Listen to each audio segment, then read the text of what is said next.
Hello guys, मैं सुना रही हूँ इश्क के कोई रंग नहीं 23 एपिसोड।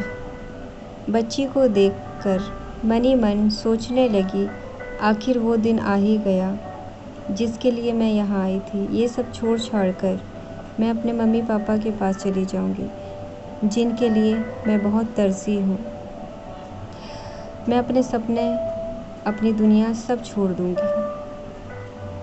रोते हुए अपने आँखों से आंसू पूछे और बच्ची को उठाया, वहाँ से किसी को बिना बताए चली जा रही थी।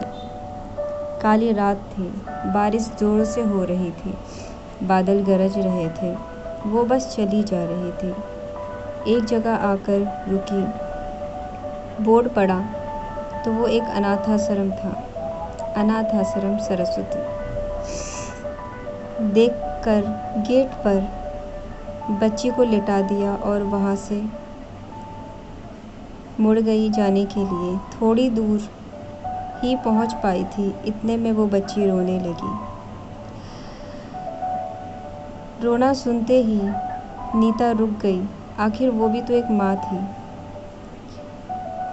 उसे एहसास होने लगा। वो मुड़कर आई, घुटनों पर बैठ गई। ज़ारों ज़ार वो भी रोने लगी।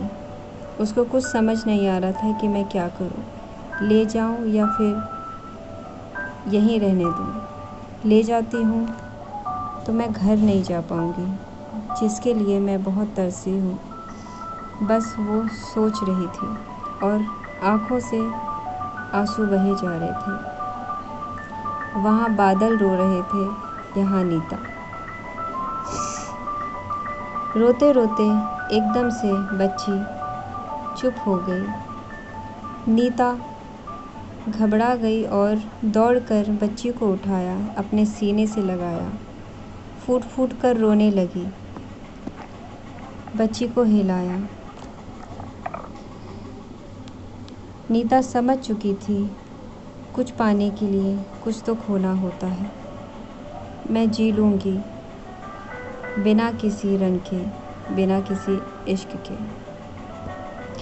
आई होप ये स्टोरी आपको पसंद आए। सुनते रहें मेरी कहानियाँ, यूं ही प्यार देते रहें। मैं बरखा से सो दिया। लाइक, शेयर, कमेंट, सब्सक्राइब करना ना भूलें। मैं फिर लेकर आऊँगी एक नई फिर से कहानी।